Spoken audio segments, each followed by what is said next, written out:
Hello my dear student, how are you all?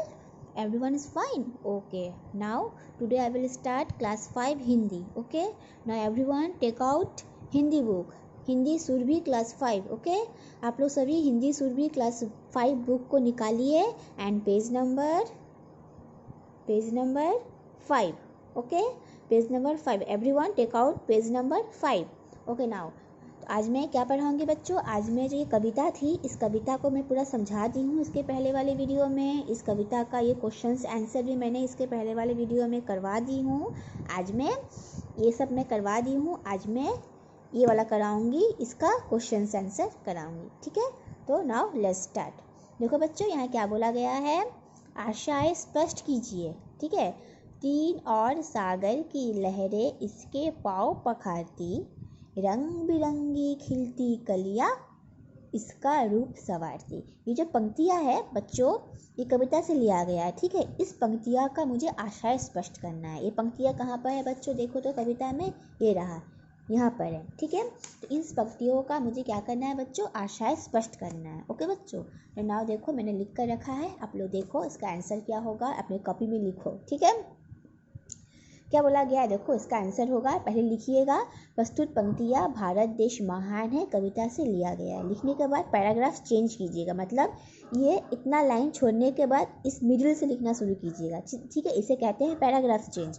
यहाँ पर लिखिएगा, प्रस्तुत कविता में कवि यह कहना चाहते हैं, हमारे भारत देश को तीन ओर से सागर की लहरें धोती है और रंग बिरंगे कलियाँ अर्थात छोटे छोटे फूल हमारे भारत के रूप को संवारती है. ठीक है, पहला का आंसर हो गया. ठीक है, अब क्या है बच्चों? दूसरा ख नंबर, वीर प्रताप सिवा का अब तक सस्ता यहाँ अभियान है, भारत देश महान है. इस तीन पंक्तियों का क्या करना है? आशय स्पष्ट करना है. चलो देखो मैंने क्या लिखा है यहाँ पर. ख नंबर, प्रस्तुत कविता भारत देश महान है कविता से लिया गया है. ठीक है, पैराग्राफ चेंज कीजिएगा, ये मिडिल का लाइन छोड़कर इस मिडिल से लिखना शुरू कीजिएगा. क्या लिखिएगा?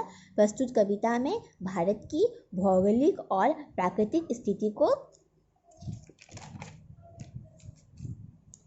बताया गया है.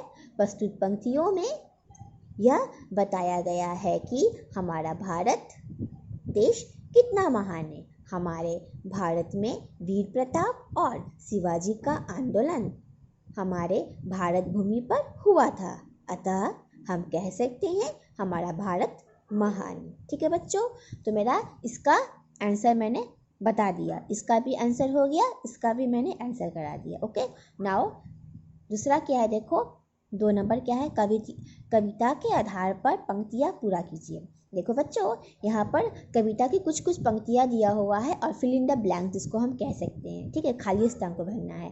तो ये जो पंक्तियाँ है, इस पंक्तियाँ का पूरा लाइन लिखना है. तो देखो बच्चों क्या है, इसके उत्तर में है डैश फल फूलों से डैश. ये सब पंक्तियाँ खाली, हमको निकालना है ये पंक्ति कहाँ पर है. देखो बच्चों, कविता में पंक्तियाँ कहाँ है?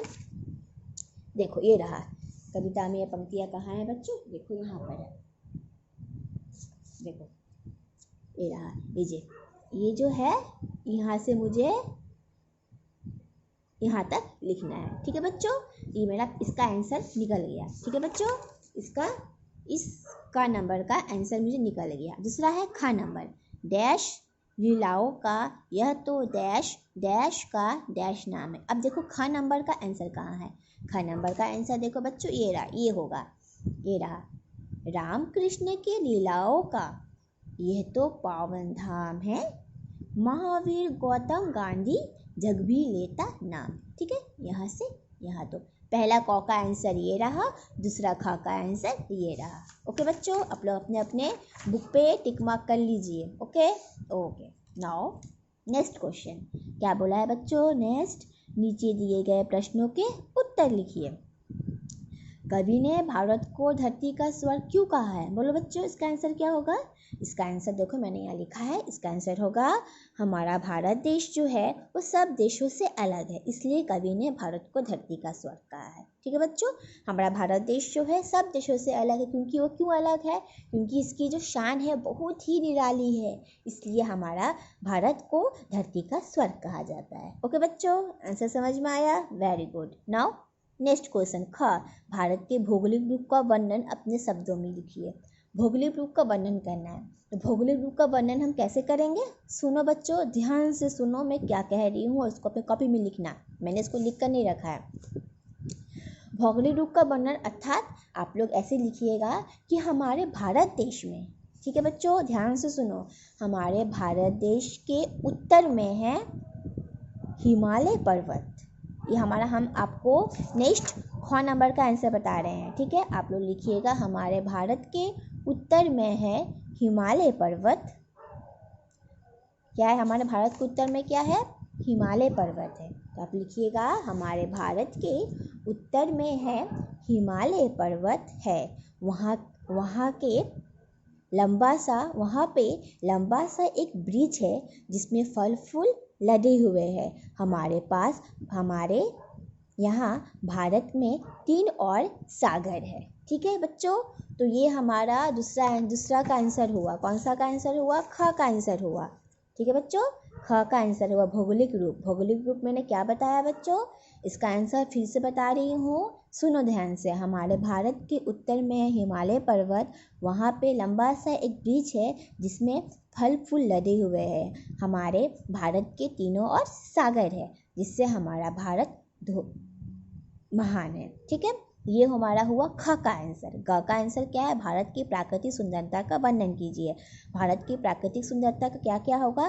ध्यान से सुनो बच्चों, अपने कॉपी में लिखना, ठीक है। आप लोगों को क्वेश्चन आंसर में आप लोगों को व्हाट्सएप इमेज में सेंड कर दूंगी। ध्यान से सुनो, ग का आंसर क्या होगा? हमारा भारत देश सब देशों से अलग है, इसलिए इसे धरती का स्वर्ग कहा जाता है। भारत भूमि पर रामकृष्ण की लीलाओं का भी पवित्र स्थान है। यहाँ पर देखो, यहाँ पर आंसर है, यहाँ पर हमारे भारत देश में महावीर गौतम गांधी का भी जन्म हुआ था, जिसे जग आज भी नाम लेते हैं, ठीक है बच्चों। ये हमारा ग का आंसर हुआ, ओके। अब देखो घ का आंसर क्या है? भारत देश के क्या आंसर है बच्चों? ध्यान से सुनो, भारत देश के कुछ महान लोगों के नाम लिखो। तो भारत देश के महान लोगों के नाम क्या क्या होगा बच्चों? जैसे वीर प्रताप, महावीर, महाराणा प्रताप। लिखो, ध्यान से सुनो, क्या होगा?